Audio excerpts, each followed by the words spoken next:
My name is Krishona Martinson, and I'm a professor here at the University of Minnesota. My name is Michelle Schultz, and I'm a grad student at the U. Today we're going to talk about how to take a hay sample, and Michelle is going to help me. So the first reason, you're probably thinking, why would you even want to take a hay sample? We take a hay sample primarily so we can determine the quality of the forage. You can look at a hay and know that it's good quality or poor quality, but you could never look at a hay and say it has so much crude protein or so much non-structural carbohydrate content. So the reason that we take a hay sample is so that we know the chemical analysis of the hay and we can balance the horse's ration. This is really important if you have a horse that has a nutritional sensitivity. For example, if the horse needs a low non-structural carbohydrate content diet, or if the horse is sensitive to dust, you want to make sure that the moisture content is below 15%.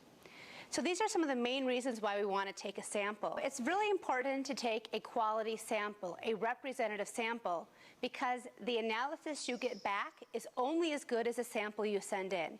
So today we're going to focus on how to take a good representative sample. So before we get started, there are a few supplies that you will need. You'll need a bucket. Any kind of a bucket will do. You will also need a forage probe and a drill. So here's our core. This has been retrofitted for our research because we do so many hay samples, so it has this little container on it. Most probes that you can get will simply have an opening, and we'll show you how to use that, where you could put it directly into the bucket. This just has a collection device on it. And then, of course, any cordless drill and a battery will work. Now, what do you do if you don't have a hay core? These cores are about $100, and the drills are also probably about $100. If you don't have one personally, and because you probably will only use it once or twice a year, it is probably best maybe with your saddle club, a 4-H group, or your neighbors to purchase one. You can purchase these online. If you just Google hay probe, it will come up. The other thing you can do is you can check with your county extension office. You can also check with your local egg cooperative or your local feed store.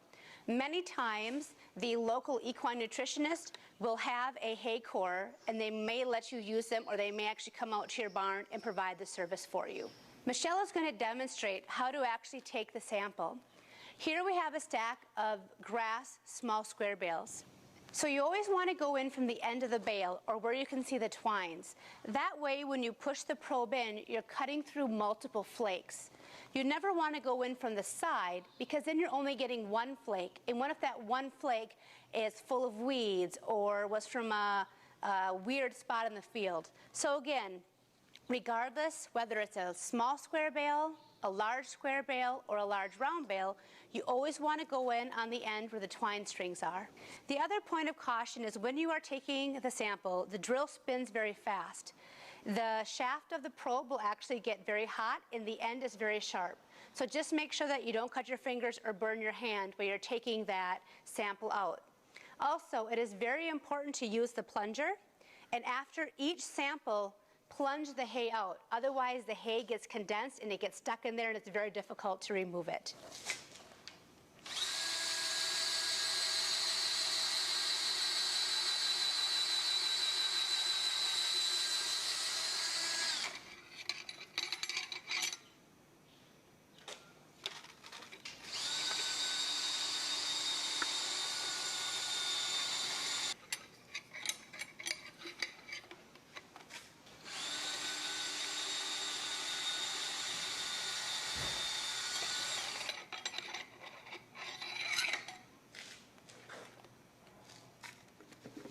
So you're probably wondering, when do I take the hay sample?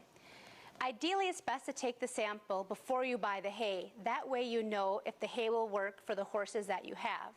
However, most people sample the hay after they've purchased it. It doesn't really matter when you sample the hay. More importantly, it matters to get a representative sample.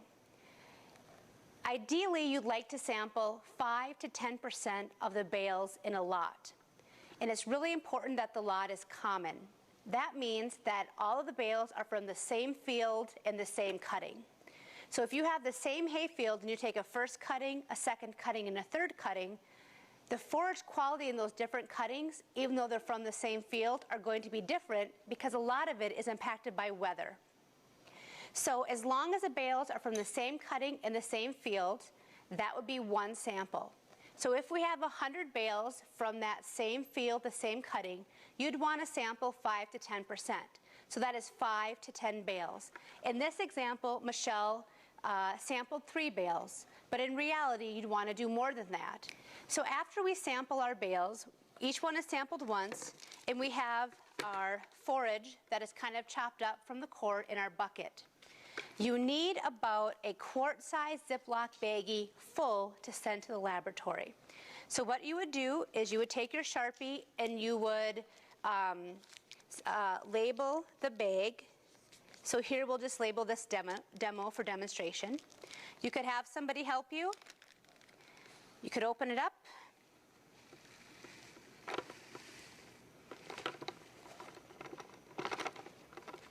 And fill the bag. Obviously, we're going to need to take more samples before we send this into the lab. Again, you're going to want your plastic baggie to be full of the harvested forage. So we've previously demonstrated how to take a sample on a small square bale. With a large square bale or a large round bale, it is the same concept, it's just a bigger bale. So here we have some large square bales of alfalfa, and again, Michelle is going to go in from the butt of the bale where the twine strings are, and again, she's going to cut across several flakes. With big square bales or large round bales, you can take multiple samples per bale because it's a much greater amount of forage. Small square bales, we usually take one sample per bale.